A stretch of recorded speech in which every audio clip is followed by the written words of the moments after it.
Hey subscribers, and welcome back to my channel, Aquarian Empress Tarot. I just wanted to pop on here really quick. I'm not doing any readings, okay? This is just a live chat. This is a live open discussion about the differences between soulmates and twin flames, okay? Because I feel like a lot of us have wondered what are the differences, and so I'm kind of wondering what your experiences have been, whether you feel like you've been in a soulmate connection or a twin flame connection. So let's open this discussion, okay? Me personally, combined from my experiences along with research, I think my experiences with a twin flame have always been that person is not a long-term person. Yes. Y'all know I love Cheesecake K. Hey girl, how was your day going? How was your weekend? Girl, I was craving some cheesecake. I just got off work like 30 minutes ago and I just made it home. I stopped by the store and got me some cheesecake. Hey Tara girl. I bought me a cheesecake and I bought the topping to go with it. I'm good. How are you? Yes, strawberry. Woo! So we, yeah. But I mean, does anybody have any experiences that they want to share, like they can share about a twin flame versus a soulmate? Because I honestly think the difference is you have one person, a twin, that is, they're still going through some healing, some inner work that needs to be done. This person can be very immature. Usually, in my experience, it's the masculine party that usually is in the immature energy. Not saying that the feminine can't be, the feminine twin, but usually they mirror one another, okay? They play petty games, mind games back and forth. They're not serious. They're afraid of commitment. They're just on a whole, like, childish gratification. Yeah. I think a soulmate is more on a deeper level. Like that person, like both of them, which is why both of them have similarities. I think both of them you vibe with really well. You have a connection. It's a strong connection. Yeah.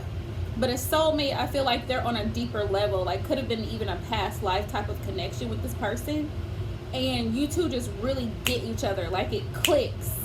You know what I mean? Like you have, like you're both goal oriented. You both want the same things in life. You both understand certain aspects of life, like love and loss. The importance of family. The importance of budgeting and finances and planning and having goals. But to me, that's the difference between a twin flame and a soulmate. A twin is like, the only metaphor I can use is like a job versus a career. A job is just something that you do just to get a check. A career is something that you actually put a lot of hard work, training, you take extra courses, you get certifications for, because you have plans to be in that field for a long period of time.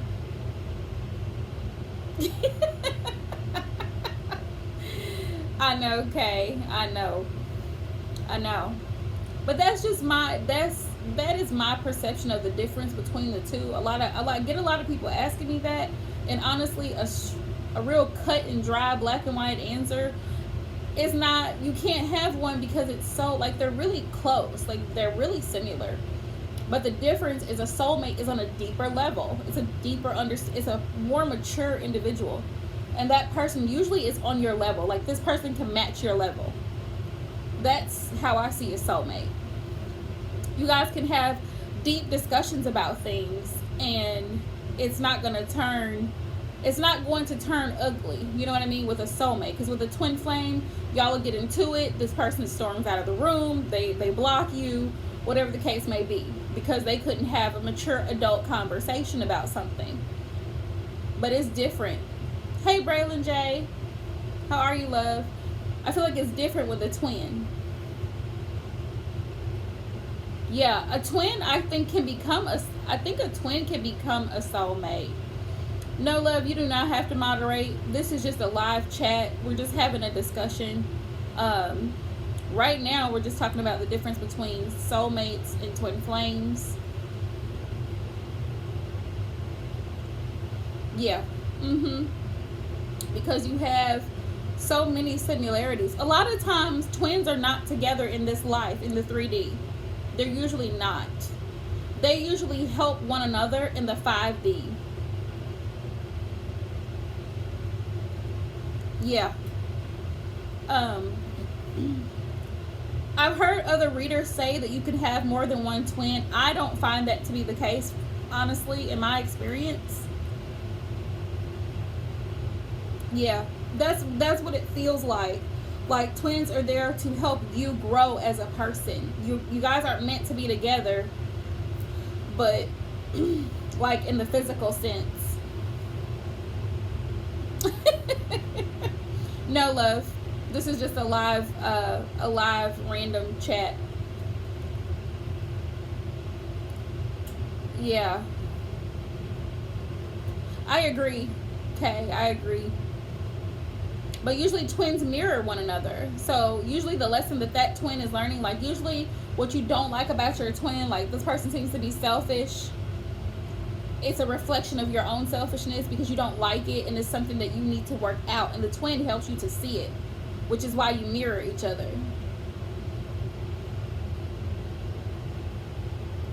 Yeah. Hey, Virgo boo, how are you? Yeah, absolutely. Absolutely. Yeah.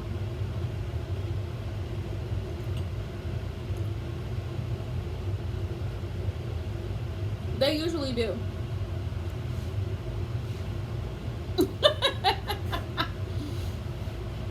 Yep. Did I, Virgo? Yeah, I find that twins, especially the masculines, cheesecake.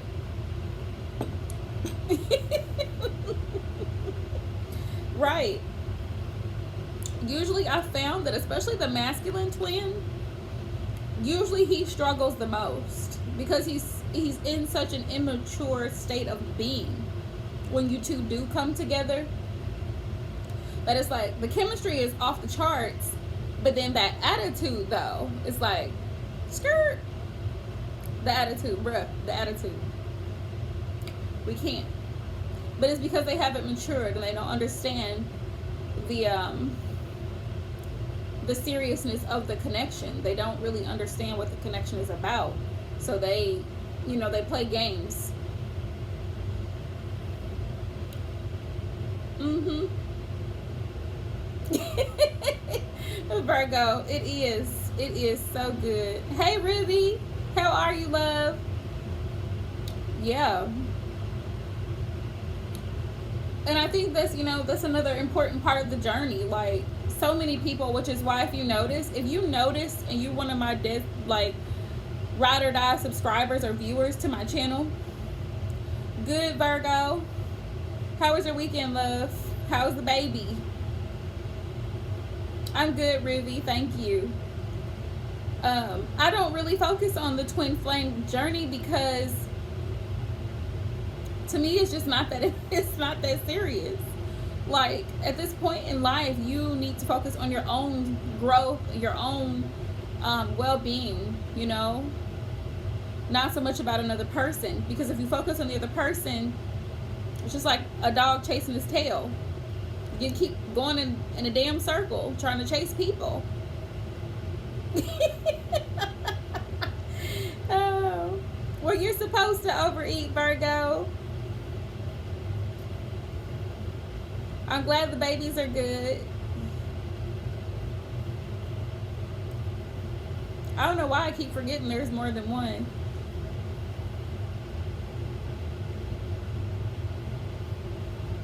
No.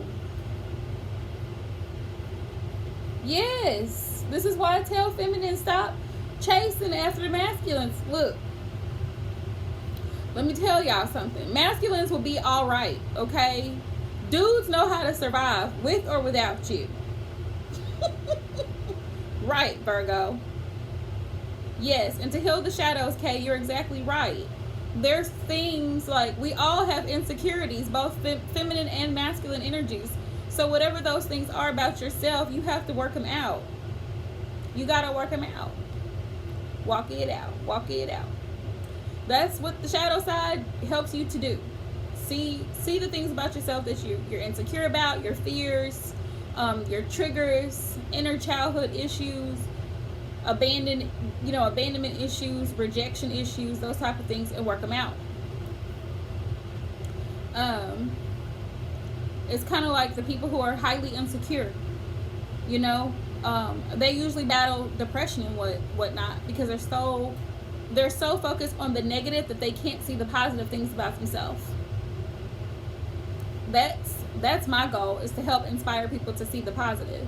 Because if you're living your best life and you're in your Empress energy or in your Emperor energy, then you're not going to be focused on, well, he's not talking to me, and he's over here with the karmic and they're in a third party and all this other mess. Get out the way.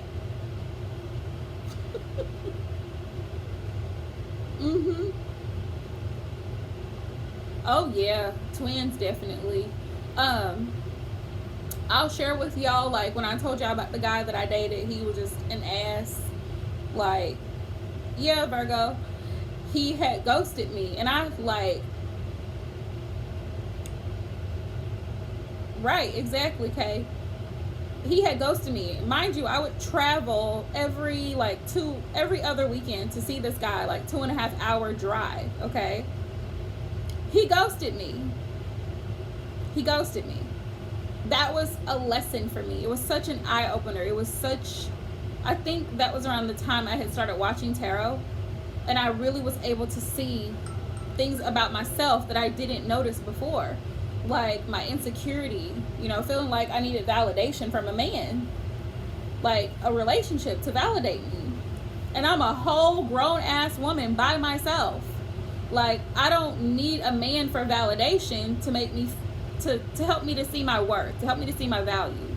But that situation helped open my eyes to realize that's what I was doing. I was being codependent on someone else. Braylon, I'm going to answer your question. But I think that's the whole thing.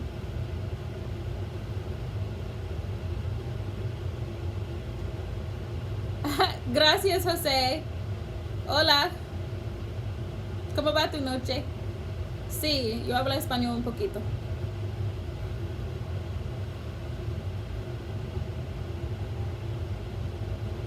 Yep. You're exactly right, Kay. I learn from Kay, y'all, all the time. True. I think, tell me if I'm wrong, Kay, but when a soulmate who is also a karmic, I think they call it a soul tie. Hey Nicole, how are you, love? Sending love and light to everybody hopping in the live. We are discussing the differences between twin flame connections and soulmate connections. Also, karmic connections. Let's throw in the karmic, y'all. Don't forget about the karmic, because they have a purpose. They do have a purpose, karmics. Let me tell you, I've had a lot of karmic contracts.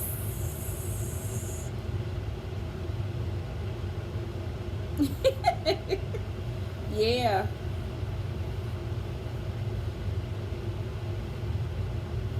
Right. Once you learn whatever lesson it is that the divine wants you to learn from that connection, right, then you can move forward in your life. Yeah. Jose, I am not reading tonight. This is just a live chat. This is a random live chat. We are discutiendo la diferencia entre relaciones.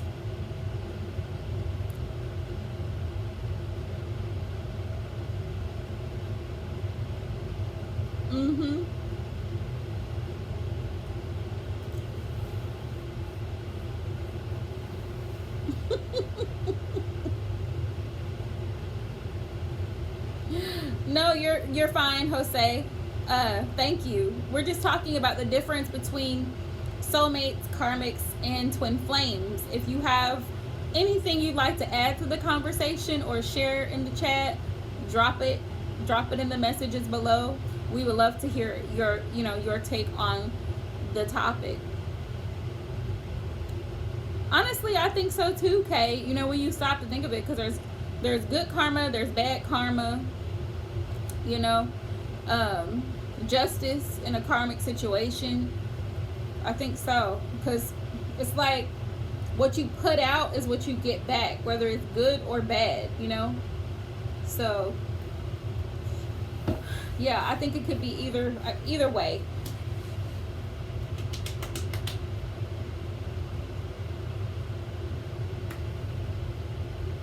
Right. It's like the boomerang effect, it's kind of like how I tell people, because I had to learn this through experience. If you put out desperation and I just gotta have somebody type of energy, that's the type of person you're gonna attract, an F-boy or F-woman type of person in your life, because you are codependent. You have to have someone. You need a relationship to feel validated. That's the type of person that you're gonna attract into your energy.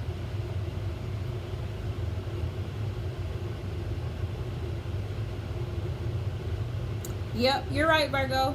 Yep. Absolutely. If you just are willing to you're just so happy with having somebody to call your boyfriend, or having someone to call your girlfriend, and you just settle for whatever. That's the type of person, that's the type of karma you're gonna draw to yourself, because that's a low vibrational energy. Yeah. Hey, Nicole. I am not running a list, love. We're just having a live discussion while I eat my cheesecake. So we're just talking about the differences between soulmates, karmics, and twin flames. Exactly. Yep. Kay, you know what, Kay? This is your channel. You just say so perfectly what I struggle to put into words. Thanks, Nicole. I'll probably be going live tomorrow night, because I leave to go on my business trip Wednesday. So I'll probably do a live. Thank you, Bray. Yeah, I'll probably do a live again tomorrow night. On this weekend coming up.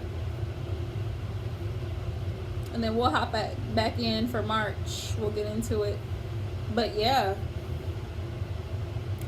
I wish people would understand, your soulmate is that person that's going to be, look, tell me if I'm wrong, but I think that your soulmate is usually not your type. And I know this is so funny that I'm saying this, because the romance angels usually tell people this too. The person who's supposed to be your soulmate, Virgo, where'd Bunny go? He's in his room. He was just out running around in my living room, and I put him back in his room because he likes to bite. So he is not in here. He's like a toddler, Virgo. He's like a toddler. But a soulmate is usually not your typical type. In his room, he be in his room. He has a whole room. He's a bougie bunny. He has food, hay, water. He got a litter box, all in his room. He has boxes he can go play in and chew on. Yeah, he got a whole setup going on.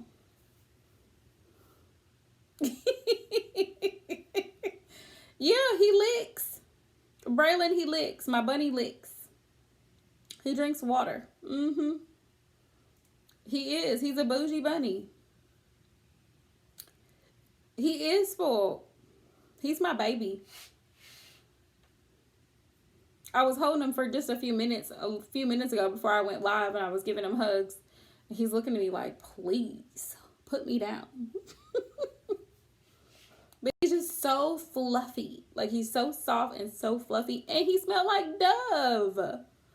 So I was like, come here. I can only get so much love out of Rico, y'all. Braylon, he was $5. Rico was only $5. So here's a quick story of how I got him. There's this restaurant that I go to get lunch usually every day. So the young lady that rings me up, they do. But you know what? My money, he's an Aries, but he loves attention, y'all. He loves it. Nicole, you know, sometimes it's hard to tell. He could have been a twin flame, though, to be honest. Hey, Leon. Girl, I would have lost my rabbit mind to pay $400 for a rabbit. No, ma'am. Yep, it does. So, anywho, the girl that rings me up every day at the restaurant, I said, hey, I'm going to the feeder store to buy me a rabbit because I wanted a pet. And my sister's like, well, why are you getting a rabbit? I said, because I don't like dogs. Dogs are too much for me. I'm 30 something. Okay, y'all. I'm not ready to be running around chasing after nobody, which y'all know I don't have kids. So no, dogs are loud. So I said, I'm gonna go get me a rabbit. And so this girl said, hey, you know, I have a neighbor. They raise different breeds of rabbits. And she said, I think they're giving them away for free. So I was like, okay. So she gave me the address to come down there and look at the rabbits. They had all different kinds of rabbits, breeds of rabbits. So, long story short, I ended up with Rico. I thought he was a girl at first, so I had named him Stella. And then I took him to the vet, and they were like, it's a male. And I was like, I know, I saw it. So, that's how I ended up with Rico. Back in April.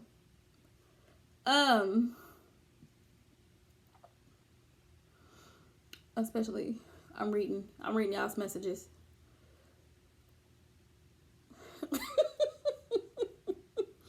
I know, okay, y'all never know what's going to come out of my mouth. I always got a story. But that's how I ended up with him. Virgo, girl, they had bunnies. His mom, she was a huge rabbit. Like, she's a pretty white, big rabbit. And his dad was brown. But she had a whole litter of bunnies. Oh my goodness. Thank you, Kay. Because he gets baths. Okay? My bunny gets baths. They don't do nothing. They're probably more scared of you, Kay, than you are of them. He always hides. Like, if there's a loud noise, rabbits don't like a lot of noise. They don't like a lot of noise. He hides. They do bite. But it's like a little pinch. And they only bite when they're horny. That's it. When he's in his little mating stage, that's when he bites. He don't usually bite. He'll lick you though. He'll lick you. That's why I need to get him fixed.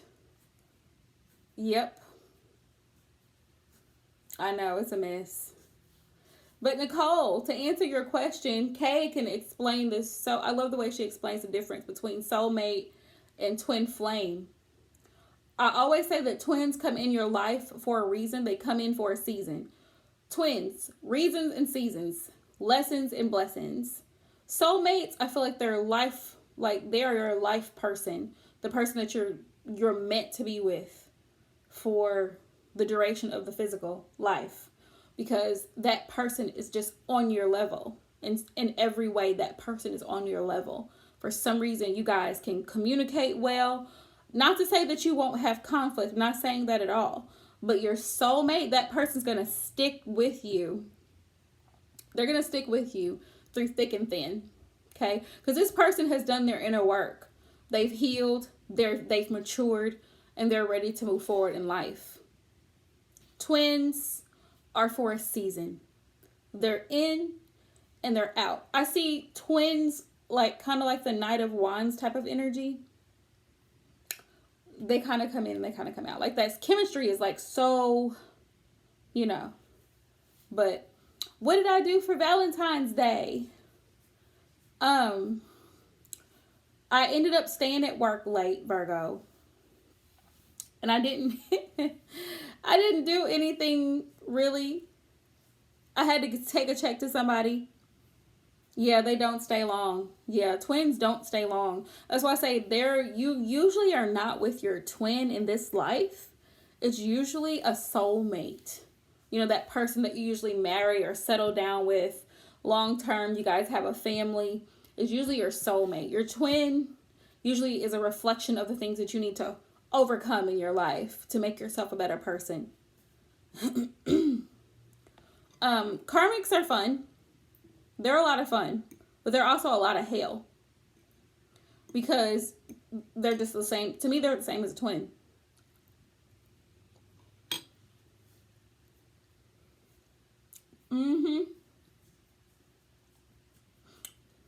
Braylon, if you ever learned something, I think if you ever learned a lot from being involved with a particular person, that could have been a karmic or a twin. Either or. Could have been both. A karmic twin. I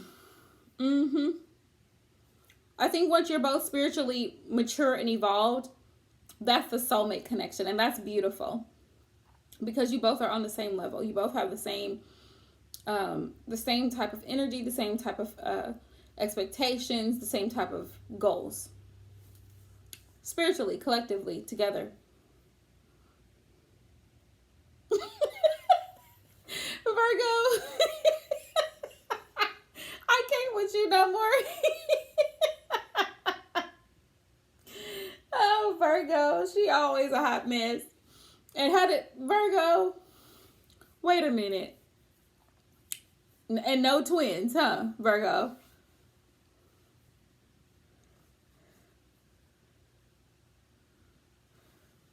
Yeah, you got somebody that is supposed to be with you. They're supposed to. Now, whether the divine has brought you two together yet or not, you know. But sometimes that's how life goes, though, Virgo. Sometimes you have to go through 20 karmics to get to the soulmate, right? Unfortunately. You know. Got to go through all the hooping and hollering to get to a peaceful state. That's usually how it goes. It's kind of like when you have children, your children don't, right, okay, right. I think when you're manifesting, because I like to write stuff down, or in prayer, I will mention it in prayer. Father, please allow this type of energy into my space. Virgo. It's, it's so many lessons, but it's a blessing too. Twins are a blessing, so are karmics. They teach us a lot. You know what I mean? They teach us the things that we don't want. The low vibrational energy that we don't want. Yeah, it just kind of helps you to see that very clearly.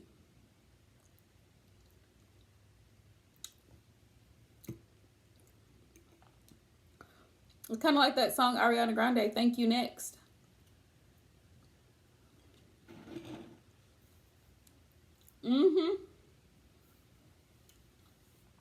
Yeah, for some situations, if you really stop and think about it, with those of us who've had twins, it's kind of like,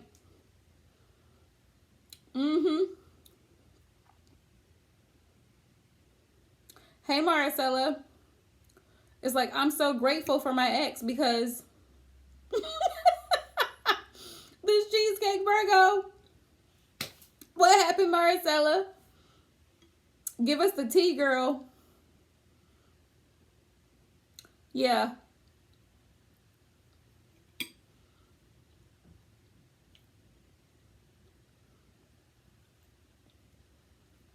I'm gonna quit eating for Virgo, y'all. Them eyes. Oh. Yay, Marcella.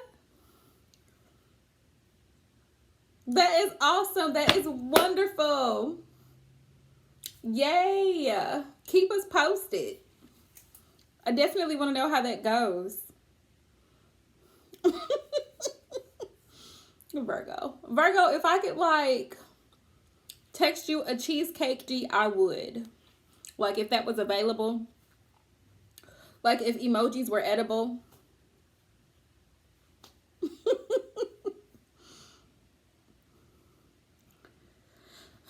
Yeah, that's the thing. Ooh.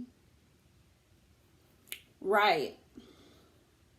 Right. Because you know, sometimes I think about the next life and I'd be like, I feel like I might be a really mean person in the next life and I don't really want to be, but. Ooh, Marcella. You have a very strong gift. Very strong gift. Yeah, but y'all, there's been times with some of the twin flame situations I've had. Yeah, because I don't believe your soul ever dies. I don't, Braylon. Your body, your physical body does, but I don't believe your soul dies. It has to go somewhere. That's how I feel about it. I could be wrong. But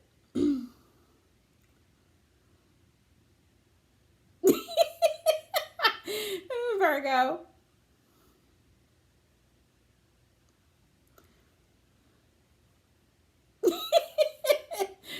Okay, you crack me up. I hope not. I hope I can be the same way I am now. Whew.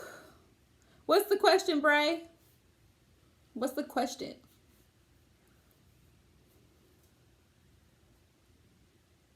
Yes, Nicole. Yes, that right there. See, now we got a whole new discussion coming up, y'all. That right there. That's the type of shit that you don't want.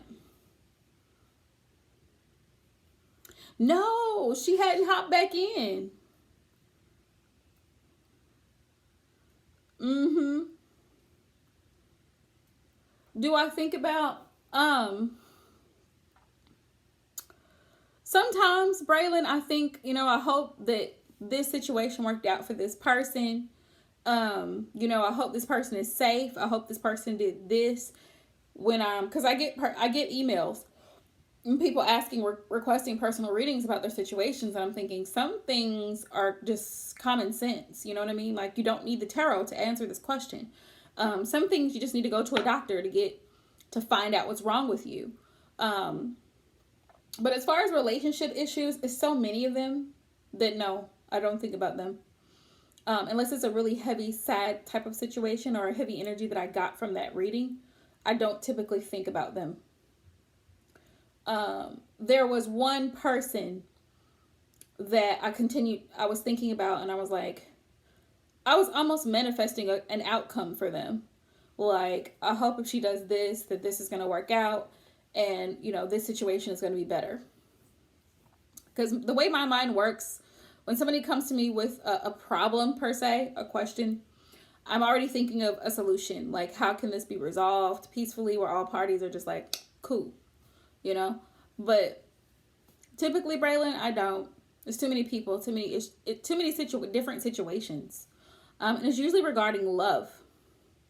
And at the core of every love connection, twin flame, soulmate, boyfriend, girlfriend, situationship, relationship, marriage, people have to evolve. People have to love yourself before you love the other person, right? You can't.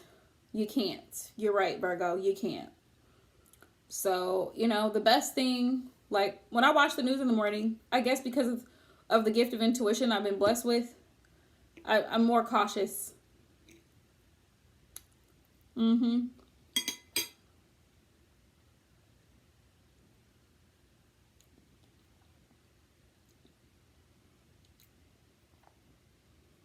Virgo, you better go get that cheesecake.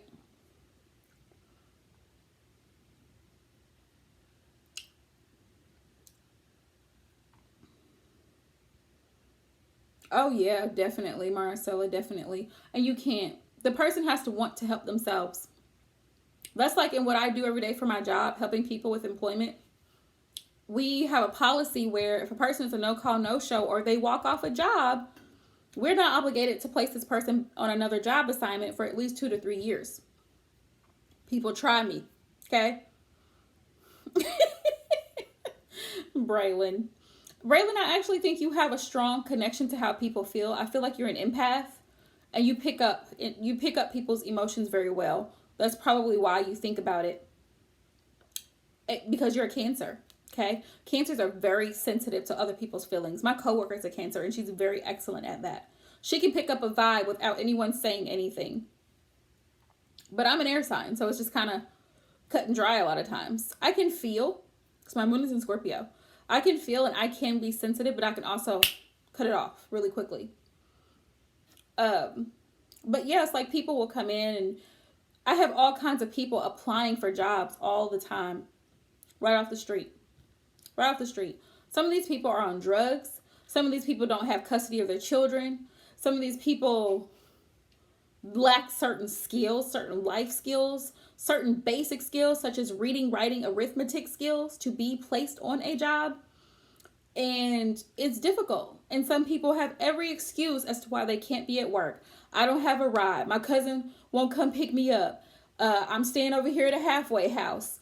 There's so many different excuses. They're not reasons, they're excuses that people use to not grow, to not become the best version of themselves.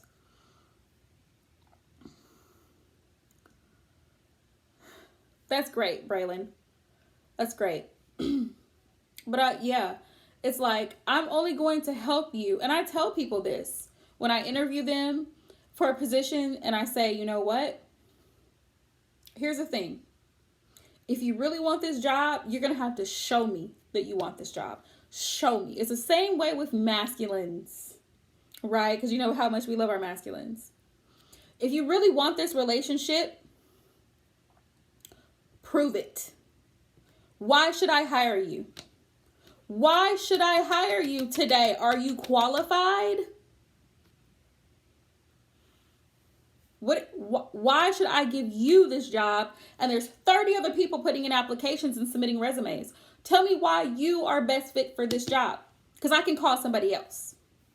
Because if you're not going to be reliable, then I need someone that's going to be reliable. Well, I don't have a babysitter. I don't have a way to get there. I live 5 miles. Well, then you shouldn't have come in here. You knew it. Well, I can't pass a drug test. You shouldn't have come in here. Right? Just 1 + 1 is 2. This is what I'm always saying. 1 + 1 is 2, y'all. Okay, I know you cracking up. I know you cracking up. But this is how I feel throughout the course of my day. Like, bruh. Yeah. But Nicole, you're absolutely right. One of my first connections was with a guy who was highly narcissistic. Highly narcissistic. I didn't even know what that was. I didn't know what it was. And then I did research. Then I had to do research. This guy would deny every type of wrongdoing. Anything that first of all, he was still in a connection with someone who was married. Okay? I found this out via other people.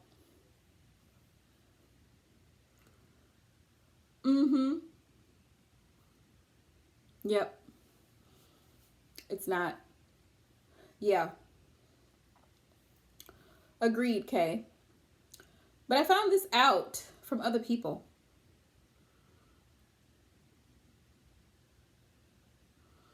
I shower and I shower. I light my incense. I light my candles when I come home, and I listen to meditative music when I come home. I do, because showering is really important. Bathing is like cleansing. So you wash all of that away. Just wash it all away. That's kind of how I deal with it, Marcella. And then I also try to take care of my health, like drinking plenty of water, eating more salad, eating more fruits, eating more vegetables and stuff like that, because I want to be well so that my body can fight off the negative energy.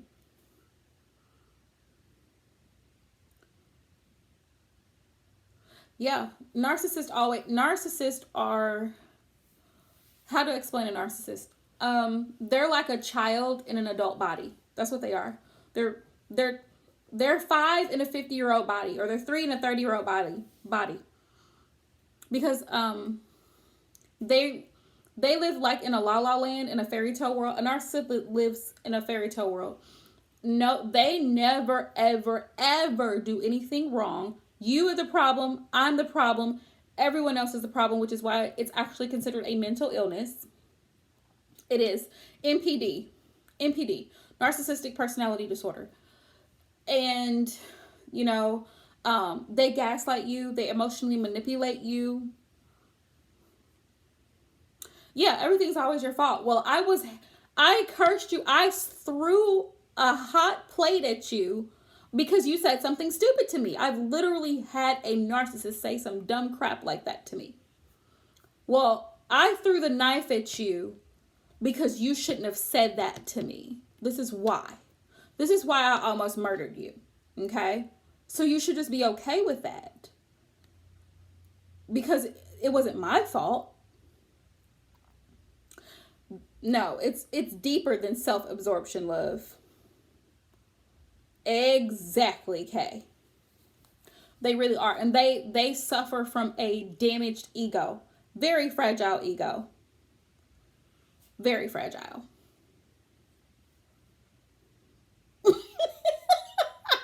Virgo. I was being dramatic, Virgo, and using it as an example. Because it happens in not just intimate relationships, but do y'all realize the first interactions we have with narcissists are our parents? That's going to hurt some people to hear, but that's the truth. The first interactions people have with narcissists are their parents or family members. People who do not take responsibility for any of their actions, and all the blame is placed on you as a child.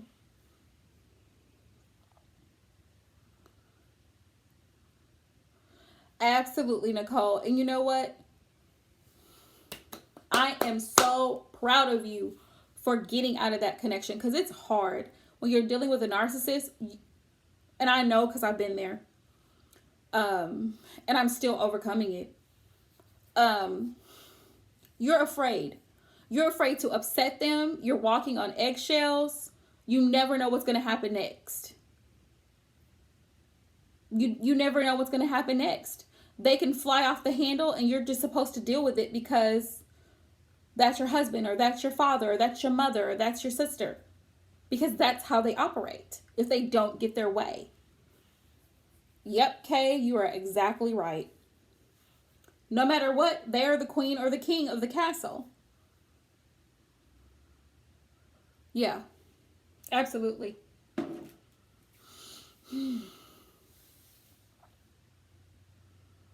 It is. It is very hard, Marcella. Yeah, I don't either. Hang on, y'all. I forgot I had chicken patties in the oven. Let me go check on them really quick.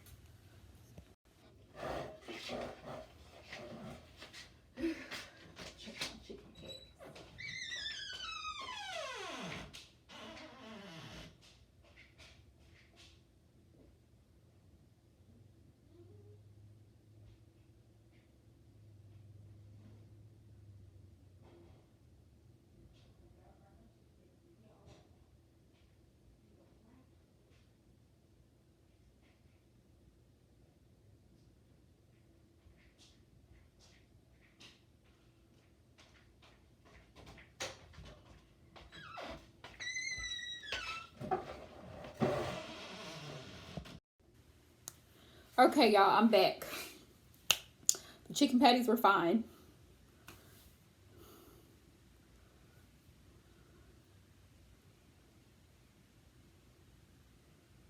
Oh yeah, absolutely. Um Narcissists are very insecure. But here's the thing, they project that onto you. They make you feel like you're not good enough. They say hurtful, evil, hateful things to you because that's how they feel internally about themselves.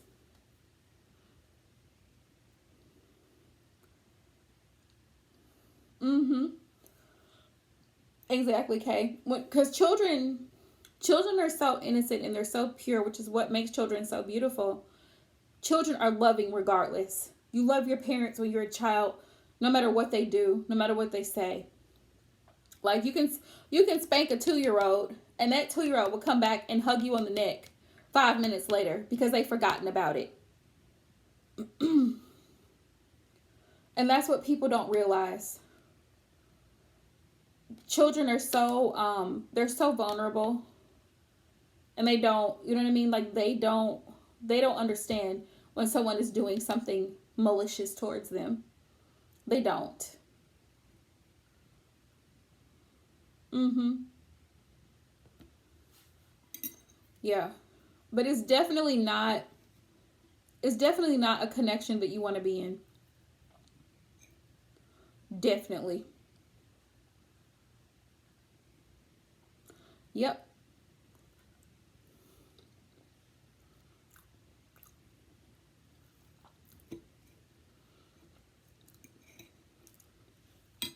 Not only that, absolutely not, okay? Because I swear, narcissists see you as a slave. You are a supply. Whatever they can get out of you, whatever they can get from you, that's what they're going to do. And when they've depleted you, they're going to go to the next source.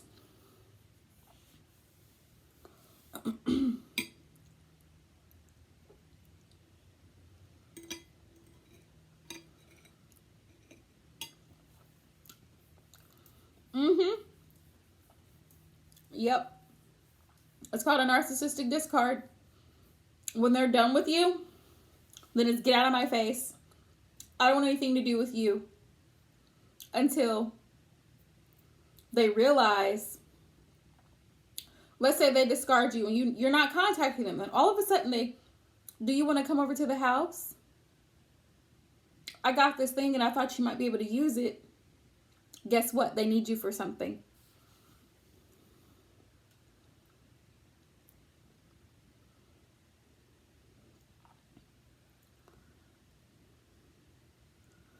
Yeah, they can't. Um, because a lot of it, like I said, it's inner childhood issues. Narcissists were abandoned as children. They were neglected. Their emotional needs were suppressed as children. So they grow up, they have children, and they project that onto their children. Not Nor do they ever go to seek counseling or therapy because narcissists don't believe in that. Such hogwash to a narcissist.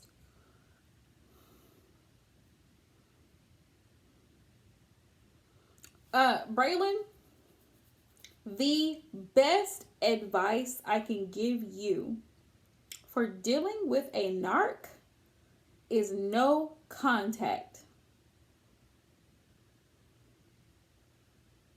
Wow, Nicole, I am so sorry that you had to endure that. That right there, Braylon, is that's one of the top signs that you're dealing with a narcissist. Every time you talk to that person, it's an argument. There's raising voices, possibly vulgarity, cursing involved. And every time you talk to this person,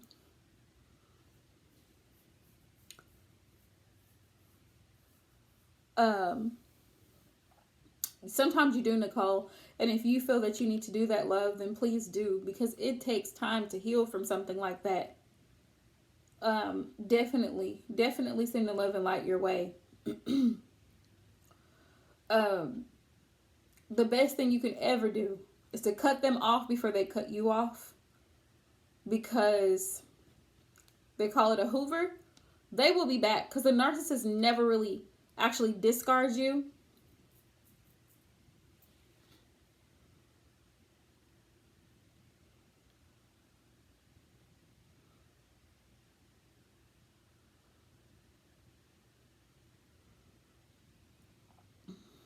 Right. Right. I mean, God is great, Nicole, but it's also great to have a supplemental system to help deal with that situation as well. Of course. Of course. Seek the Heavenly Father, but at the same time also seek professional help, because those are things that we cannot deal with on our own. That's my advice. But typically when dealing with a narcissist, the best thing you could ever do, the best thing that I did, and I sought prayer as well, like you, Nicole, on how to deal with the situation, was no contact. That was the best thing that ever happened to me ever in my life. Like, to just cut off all forms of contact with a narcissist.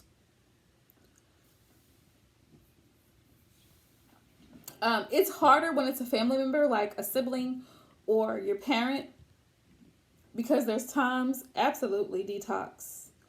It's like a spiritual detox. I had to cut someone off. I was in a relationship with a person for like a year and a half. And every time things didn't go his way, he would raise his voice. He would curse me out. And I said, you know what? I don't have to deal with this. Yes, Braylon J., you're absolutely right. When you live with someone, it's so difficult, especially if it's a parent, because you can't just up and go. You know what I mean? Or they can put you out whenever they feel like it. And it's just difficult. Mm-hmm.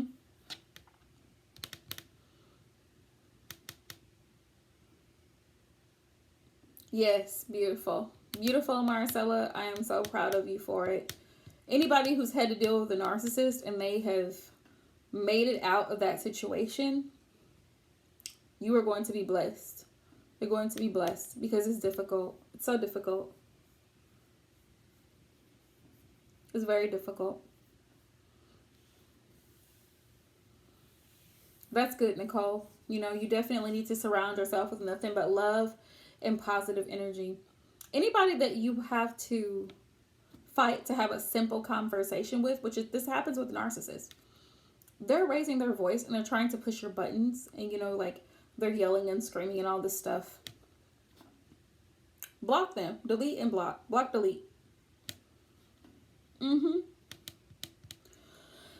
Just having a phone call, you guys, that was divine intervention for me. Yeah, divine intervention for me. One time I was on the phone with this individual, and my mother came in and she was like, who is that person you're on the phone with? And I was like, the person I'm dating. And she's like, is that the kind of person that you want to be with? And it made me really think. Like, it really made me stop and think. And by this point, it was normal for us. I would say something to him, he would get aggravated, and he would start screaming and yelling and carrying on. At that time, I didn't understand low vibrational energy or anything. Yeah.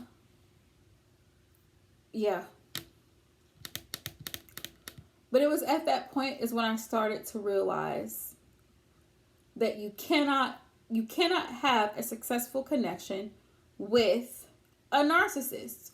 You can't. You have to walk away. You have to leave that negative energy where it is. Pray for it, okay? Pray for it, pray about it, but leave it alone. Don't let it come back into your circle. Don't do it. Don't let it in. Don't let it in. It's like, I hate to say it, but it's like the devil. It is. Because it just doesn't stop. It doesn't stop. You're right, Kay. You basically have to show no emotion at all, because, you don't want to cause a scene. You don't want to cause a scene. You don't want to get them worked up. Exactly. That's exactly what would happen. Nicole, you were saying, I experienced the exact same thing with this person I'm telling you guys about on the phone. Just on the phone, in a phone call. A phone call should never be that stressful. Yep, Kay. Yep. Absolutely. Yep. Same thing with parents. You can have a great relationship with them, and then if things don't go their way, boom, boom. It's like the flip of a switch. This person is in your face, calling you everything under the sun, telling you you're no good, blah, blah, blah, blah, blah. And it's like, what just happened? We just got back from the amusement park. Everybody was happy. We just ate. What is your problem? Something didn't go the 50-year-old's way. So here we go. You know? Nope. You don't need that type of stress. It causes anxiety. Mm-hmm.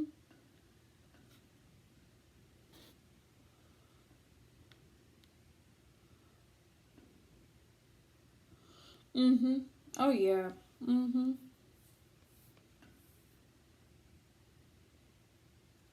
I figure they usually do, Nicole. They usually do. Yep, you're absolutely right, Kay. It does. Mm-hmm. Yep. Braylon, what you said. What Braylon said. If you are not mentally well, shouldn't be having children. If you have problems, if you had problems with your parents, or your parents weren't there for you as a child, you probably shouldn't be having children. Just saying.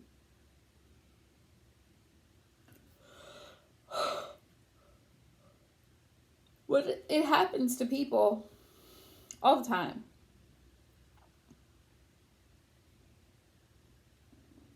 Yeah, it definitely affects you. It does, especially as a teenager. Things like that. Yeah, you're right, Kay.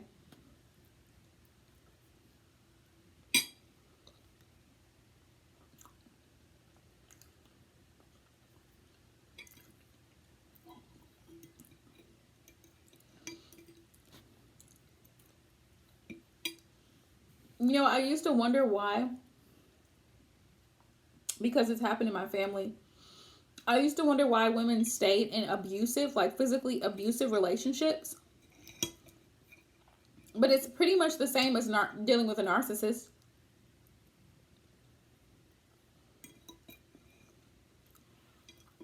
For some reason, that woman feels like she's the problem, so she stays with the abuser.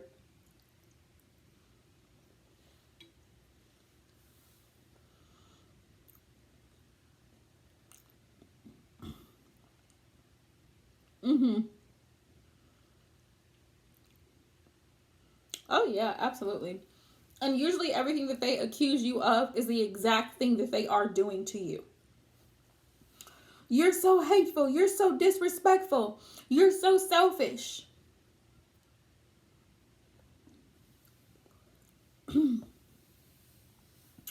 I never even thought that was possible.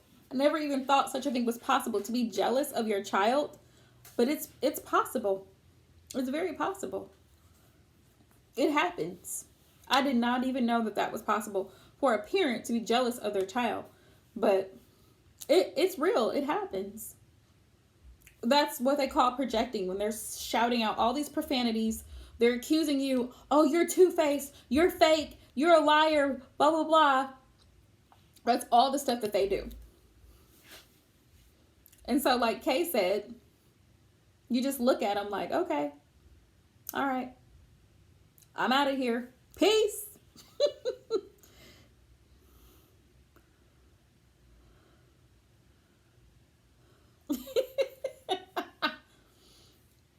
You know, Kay, sometimes for me personally in the experience, I just go radio silent. And then I'll just ask, are you done? Okay. Yeah. Right. I'm like, are you done? Okay, great. Because then after that, I'm not arguing with them, right? So they've said all this craziness. And now they got to think about all the craziness they just said. And then it's like, then they backtrack and then give them a few days, some of them a few hours, and they're texting you, they're calling you. Why? Because they need you. They need you.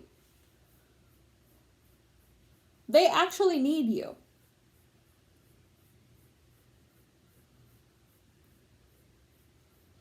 Yeah. Yeah. Oh, if you ever reject or don't answer their phone calls, it's all hell. All hell. Well, I've been trying to call you for the past 30 minutes. What was so more important than me? Everything. Everything and anything but you. We can, Braylon. We can. We can. By putting it out there in the open, addressing the issue, healing ourselves. Right, what Kay said. Seeking therapy. Some people need to be on medication. Some of these people really do need to be on medication. Um, they need to see a therapist. They need counseling. Problem is, a lot of people, especially in the minority communities, there's always excuses. And I could only speak from a black person standpoint. A lot of black people will make excuses as to why they can't do stuff. Well, I can't afford the insurance. I can't afford to do this. But you can afford to pay $300 for some bundles, though.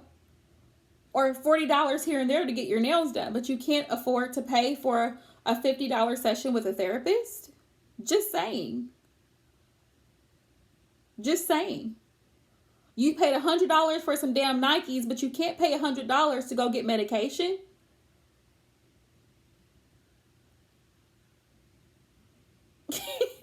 Exactly, Kay. It's the excuses. You just don't want to do it. Exactly. Or you can go and spend however much it is, because I don't know, because I don't smoke, but you can spend money on weed because that's what you want to do. But you can't spend money to go get therapy so that you can be a better parent or a better person. Just doesn't make sense. Or you can't afford the insurance because you don't stay on a job long enough to become qualified to get insurance.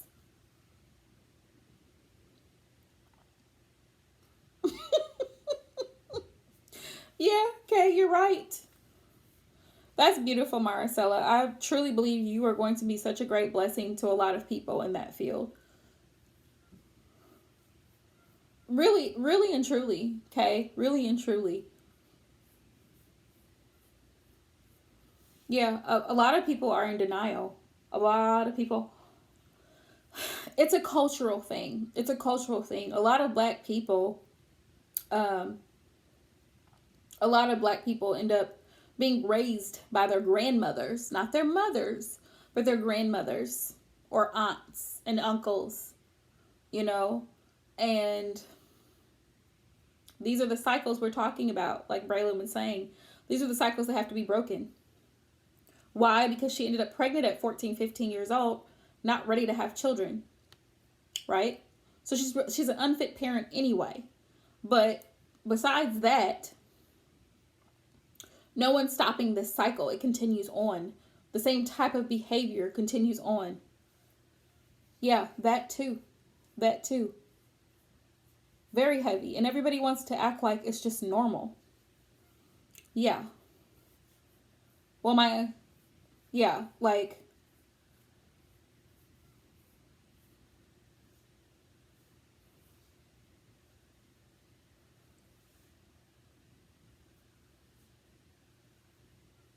no, Nicole, you didn't get kicked out.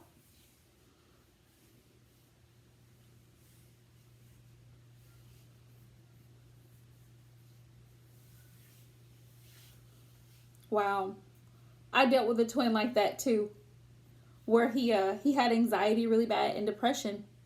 And instead of going, there's medications and stuff for these illnesses like anxiety and depression, right? If you go to the doctor, like I said, which is very uncommon, in minority families, okay? For whatever reason, they refuse to go to the doctor.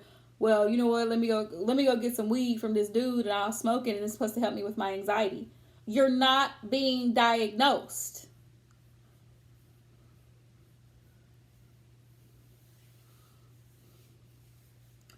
Which I would be scared to take medication with marijuana. That's me personally. I would be afraid to combine that with actual prescription medication. Hey, Ellen, how are you, love? We are just discussing some deep things here. First, we were talking about twin flame, soulmate, karmics. Now we're talking about narcissism. Yep. And generational trauma.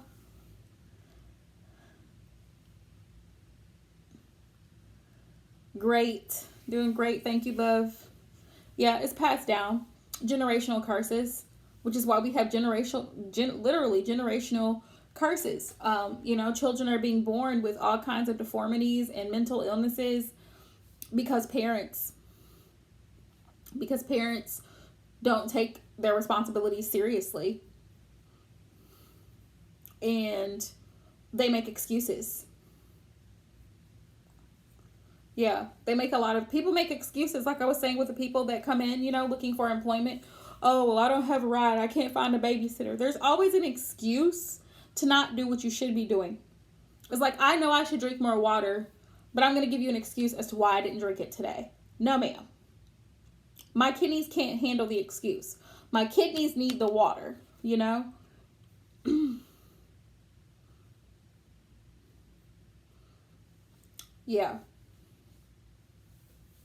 Absolutely, Alan. Yeah. Gosh, y'all, we could go on and on and on with this topic, but I'm not going to hold you guys up. It is almost 10 o'clock at night. I love you guys. Thank you so much for being here and having this conversation. I feel like it was needed.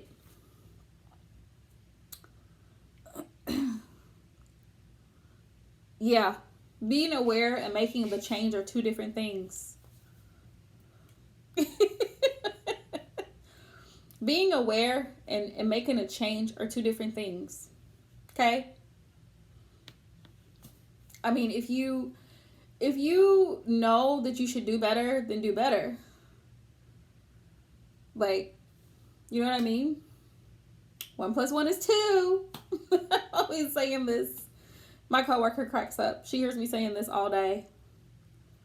1 + 1 is 2. If you've had childhood trauma, you have, like, if I know that I have narcissistic tendencies, that's something that I want to work out of myself. Like, I don't want, real talk, y'all, because I've dealt with so many narcissists in my life, and I am 33 years old.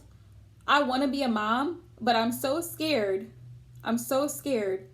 that I may not be a good mom. And that scares me. That scares me.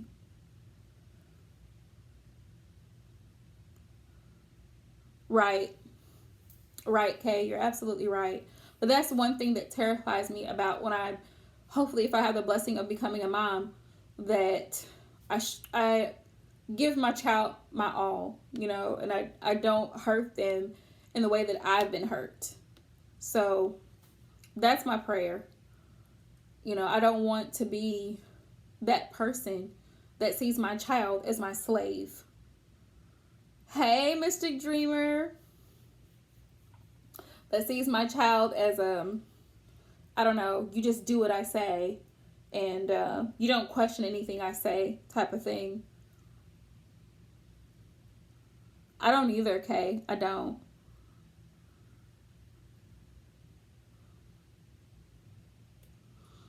Yeah, I don't plan on screaming and yelling at my child. Hopefully we can have a civil conversation, about their behavior.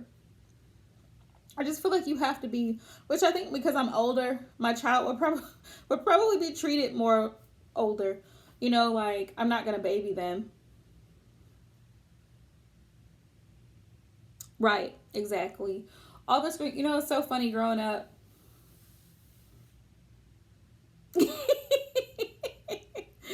Mystic Dreamer. Yeah, we had some deep conversation, Mystic Dreamer.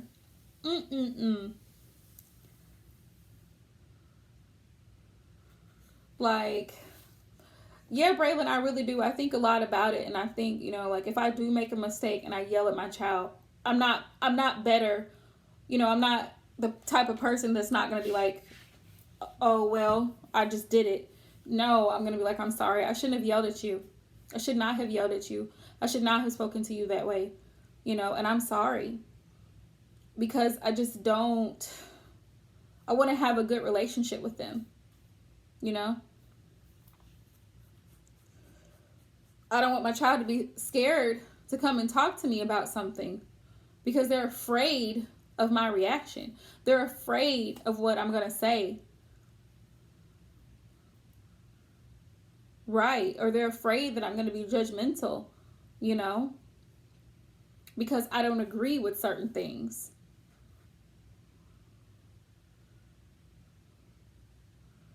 Oh, I'm sorry, Mystic Dreamer. I'm 33. I don't have them either. But don't give up, Mystic Dreamer, because there's still hope. There's definitely still hope. Yeah, absolutely, Braylon.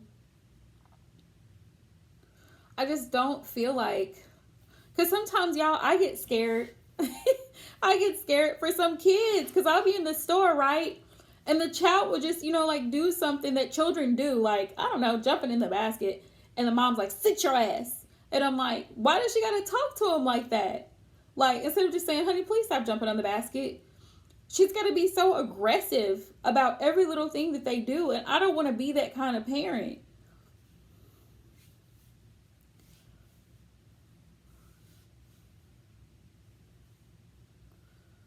Like, yeah, it's like I get scared and I'm not even their kid. I'm like, man, does she have to say it like that?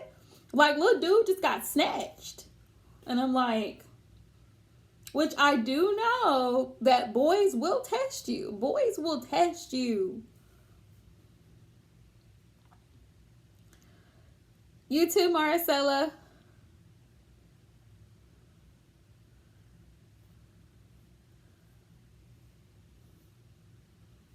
Yeah, everybody. I know, Braylon, because we're all human. We have a breaking point. But that's why I say, if I do, I definitely would be quick to apologize because I don't want to do, you know what I mean? Like, I don't want that to be a normal part of our lives. Yeah, it probably is different when you have your own child because I know sometimes children do push you. They do push you. And it's like, you have to be firm for sure. But there's like a thin line between being firm and being abusive. Does that make sense?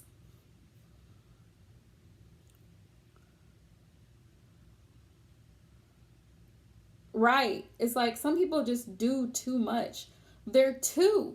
You know what I mean? They wrote on the wall with a highlighter. They're two.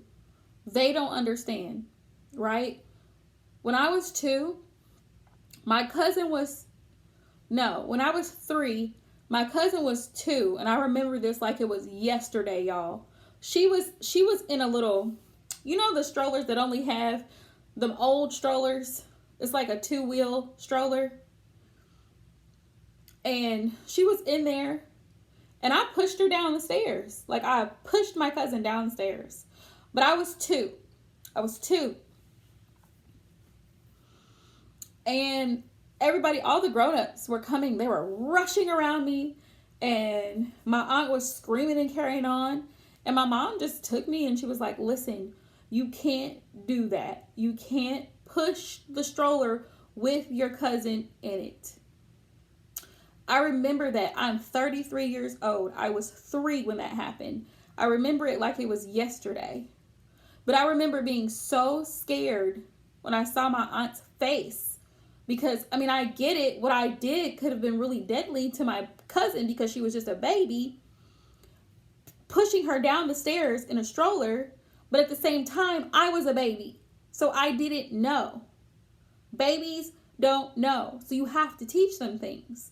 You can't just snatch them up or beat them or hit them and think, you know? Hey, Jose. Thank you. But you're right, Kay. Right, exactly. You have to, like, I feel like as a parent, you're constantly teaching. Like, every experience is a lesson. Every day there's a lesson. Like, honey, you're supposed to write on paper, not on walls. Walls, right? Walls are for protection and safety and privacy. Paper is for writing. There's the lesson, right? Not writing on the walls in the house or the dining room table with your crayons, okay? There's a place for you to write. You have to explain. You're always explaining, right? All the time. I feel like with parents, you're always explaining. Yeah, exactly. Or snap. And it's like, I need you to keep your shoes on your feet, right? So that you don't step and poop outside. That's what I need you to do. I need you to keep your shoes on your feet when we're outside because there's poop outside. And then it's like, ew, poop, right, ew. You have to keep shoes on. Yeah, Braylon. Yeah, exactly. I feel like punishment or spanking should be the result of deliberate defiance. Like they know what they're doing is wrong. Because there is a point in a child's life where they do know the difference between what they're doing and they do stuff, just because. That's just humiliation. And it's going to cause hatred. It really causes hatred when a parent does something to embarrass you. Yep. Beating is not teaching and training a child. You can't beat a lesson into someone. You can't. Because to be honest, if a child's going to do it, they're going to do it. Good morning, Vicky. That's why I feel like a parent is almost like a teacher because you're constantly guiding, training, explaining. Guiding, training, explaining. No, you cannot take every toy in your room and throw it in the bathtub because bath time is for you to clean your body. We can put some toys in there, but we can't put everything in there. It's like you're constantly having to, yes, Kay, exactly, communication. Exactly, Braylon. Exactly. The constant aggressive, abusive type of interaction with children causes that distrust, a lack of communication. Yeah, the child is fearful. They don't want to talk. This is why children hide things from their parents. They can hide some very serious things from their parents because they're scared out of fear. Fear is such a powerful emotion. It's so powerful. Fear can keep you from doing things. Fear can keep you stagnant. Fear can keep you in a situation that you shouldn't be in. Like, it can cause so much harm. Just fear alone. And if that fear hadn't been placed, then that person would have been, or their child would have been open to communicate with the proper authorities to say, this is what's going on. I need to tell someone this is what's happening. And then there could have been a quick solution to whatever it is. But because of the fear and the trauma, the child doesn't do it.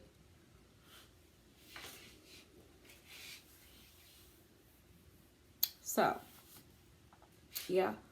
I hope and pray that I can get to that point where it's like, I know I'm going to have moments where I feel like I want to pull all my hair out. I feel that. Oh, yeah, definitely, Braylon. You're going to be an awesome mom. You're going to be an awesome mom. But, yeah, just being patient. I know my biggest lesson in everything is patience. Exactly, Kay. Exactly. At this point in my life, if I had a baby, if I found out I was pregnant, I'd be so excited. Just being patient. You have to have a lot of patience. And that's been a lesson that I have had to learn in the past 4 years, that I have to learn to be patient. because I'm a really like this type of person. And kids are not like that. Sometimes they have days where they don't want to get up or they don't want to get dressed. It's going to make you late for work. They're not feeling good. They're not happy. They don't want to get to school. Absolutely. Absolutely. It takes so much time, so much energy. Yep. Sometimes they just want to sit on the edge of the bed and it's like, bruh, I need you to put the sweater on. Yeah. We're going to be late. You're going to miss the bus. I'm going to be late for work. I really, really need you to put that sweater on. Yeah, they do. I think the fear though, Kay, because I used to be that way. I used to be so terrified. I used to be terrified of the thought of being pregnant. Like I used to be terrified because I'm like, how in the world am I going to deal with it? But then it's like, it's just another person. They're just little people. They're little people. Absolutely, Braylon. It is definitely a life-changing responsibility for sure. It's permanent. It's permanent. Yeah. Or they're just little people. It's like, please keep your shoes on. Please. Please. Please eat in the high chair. Do not crawl out of the high chair. That's what my sister used to do. She used to crawl out of the high chair. It's like, I need you to sit there. But, I mean, you know, they wiggle out of stuff. They put their fingers in stuff. They do stuff. Because they're little people. So, it's sometimes you can't laugh when you want to laugh. But, I mean, they're trying to experience life. Like, we're experiencing life. So, you know, you have to be patient. Yep.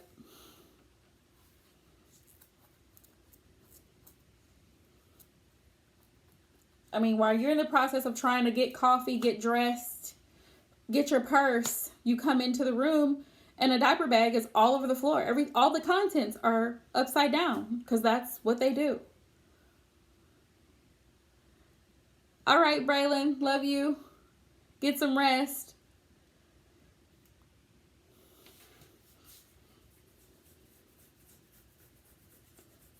Yeah, a lot of love, a lot of patience. But yeah. I'm glad you think so, Braylon.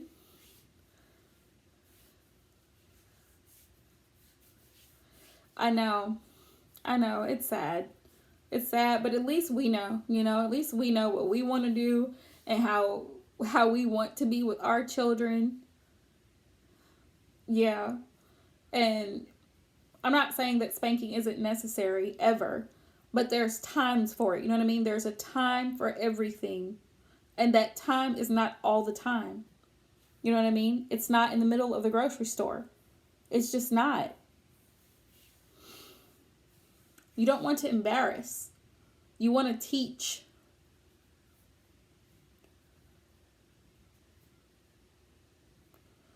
And, you also have to teach children, that there's boundaries. Exactly. There's boundaries. Also, there's rewards and consequences. Rewards for great behavior, consequences for negative behavior. If they don't have that understanding, then they're just going to behave recklessly because there's no incentive. There's no motivation for them to be quiet while mommy's on the phone or while you're doing something or you're talking to a grown-up. They don't understand that. So they're just going to be wild because there's no, listen, if you can sit here quietly while I'm trying to talk on the phone, then you can get a sucker,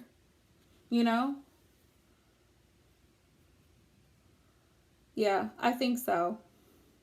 I think that's exactly what it is, Kay. A lot of people don't have the patience, really, is what it is. Because people are so, I don't have time for that, I don't have time for that. But you had time to make this child. So you need to make time to explain to them, hey, you can't stick your finger in the socket. No, ma'am. No. Nope. Exactly. Exactly. You have to make the time. Make the time to do everything else. You have to make the time. You know? Like I've heard people say that my child doesn't drink water, and I'm thinking to myself, this child should have collapsed. What do you mean they don't drink water? Whose fault is that?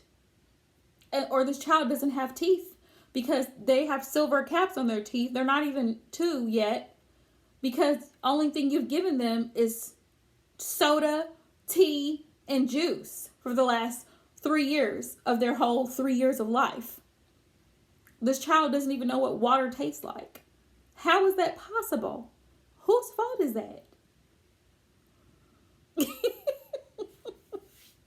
Vicky, you're great. You're an awesome mom. They don't even like vegetables. They won't eat carrots or peas or potatoes. My mom was an advocate. Eat the carrots. Eat the spinach. Eat the greens. Yes, there's going to be stuff they don't like, but that's when you mix it with stuff that they do like so they can eat the stuff that they don't. But if you only offer them sugar, that's what they're going to expect is sugar, which they don't need. They don't need the sugar. That's another issue. Yeah. People give their kids stuff just to shut them up. Well, I gave him the tablet. Hopefully he'll go sit over there and be quiet. No, he should be quiet because you asked him to be quiet. Right, exactly. Well, yeah, all the junk stuff. He should be quiet because you've trained him at home how to be quiet when you are in public, how to be quiet when you're speaking to other adults, how to be quiet while you're on the phone. He shouldn't just take your phone and start playing with it. He should ask. Just like he shouldn't take a toy from another child, he should ask. But those are simple concepts that you have to teach at home. Also, I don't believe that children should be forced to share. They're just forced to share. That's like me being forced to let my neighbor borrow my car because I should care. Like, it's mine. Why should I be forced to do that? If I want to do that, then that's fine. Well, give it to him because he's crying. No. It's his. It should be a choice. If he wants to share it with his baby brother, then he can. If not, then y'all need to figure out how to get baby brother something of his own. So he's not taking his brother's. You don't. You don't. But yeah, sharing out of love, not being forced. Exactly, Kay. Sharing out of love, not out of force. To just literally have something snatched from you. I've seen parents do it. Literally snatch something from one child and give it to the other one. That's theft. That's theft. I'm just saying. Straight up theft. I'm riding my bike. And all of a sudden, I get yanked up because my brother wants it. Exactly. I've been robbed. That's how I'm going to feel. I'm only 4. I'm just saying. I would feel violated.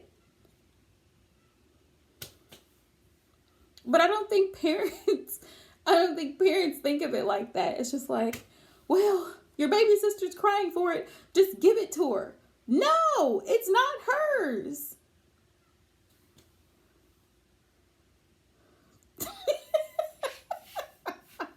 Okay, Mom, I've been robbed. Yeah, I mean, it's just, silly rabbits. But yeah, I mean, like, she took my stuff type of thing. You should share. They should share because they want to share. Did you, Vicky? Hi, Adriana. But listen, y'all, I'm going to let you guys go because I need to get some sleep. I got a long day ahead of me tomorrow. But I definitely will be back live tomorrow night, 8 o'clock. I hope to see everybody here. Much love to you all. Adriana, you can either, one, join the live tomorrow night at 8. Hit the notification bell. Please subscribe to the channel. You're most welcome, Kay, Vicky, anyone else who's on the channel.